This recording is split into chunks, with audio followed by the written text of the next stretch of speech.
నేను ఇవాళ సవాలు విసురుతున్న కిషన్ రెడ్డికి, బండి సంజయ్ గారికి, మహారాష్ట్ర, మధ్యప్రదేశ్, గుజరాత్, బీహార్ ఈ 4 రాష్ట్రాలు మీవే. గుజరాత్ రాష్ట్రం మీ మోడీ గారు 25 ఏళ్ల నుంచి ఏళ్తూనే ఉన్నాడు. అదే గుజరాత్లో 29 ముస్లిం కులాలు బీసీ రిజర్వేషన్ ఈ రోజు అనుభవిస్తున్నాయి. ఈ రోజు గుజరాత్లో 39 ముస్లిం ఉప కులాలు బీసీ రిజర్వేషన్లు ఈ రోజు అనుభవిస్తున్నాయా లేదా? మీ మహారాష్ట్ర, మీ ప్రభుత్వం ఉన్న రాష్ట్రంలో 26 ముస్లిం ఉప కులాలు ఈరోజు బీసీ రిజర్వేషన్లు అనుభవిస్తున్నాయా లేదా? మధ్యప్రదేశ్, బీహార్ ఏ రాష్ట్రమైన పోదాం మిత్రమా.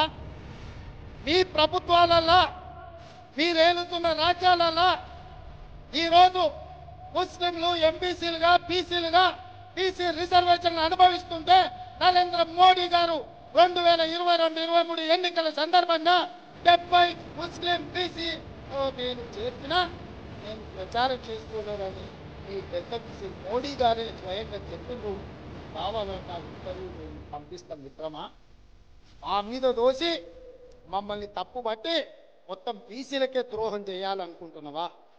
ఇవాళ ఈ లెక్క తెచ్చి బీసీలకు 42% రిజర్వేషన్లు ఇవ్వాలని అసెంబ్లీలో బిల్లు చేసి కేంద్ర ప్రభుత్వానికి పంపించి చట్టబద్ధత కల్పించి రాబోయే స్థానిక సంస్థలే కాదు, ఉద్యోగ ఉపాధి విద్యలో బీసీలకు 42% రిజర్వేషన్లు పెంచాలి, 50% పరిమితిని రద్దు చేయాలని మేము అడుగుతుంటే అది ఇవ్వడం ఇష్టం లేదు బీజేపీ. ఏదొంకరా అంటే ముక్కొంకరా అని ఎప్పటికీ చదువుకోకముందేమో కాకరకాయ అన్నాడట, చదువుకున్నాక సంజయ్ లాంటి కీకరకాయ అన్నాడట తిరిగి.